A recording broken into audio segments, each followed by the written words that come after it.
Итак, иду на концерт Фараона одна. На разогреве классика.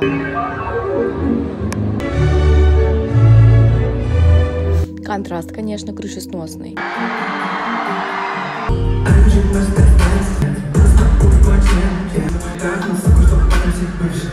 Тут плев своих любимых треков. Танцевать я начинаю на втором, а потом меня просто не остановить.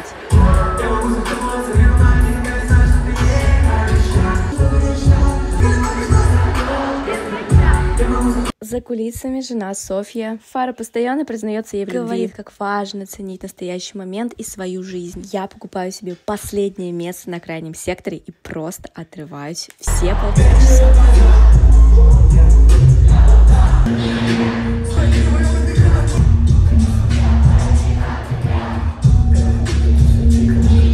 Дорогие друзья, вывод один: не бойтесь, ходите в одиночку на концерты.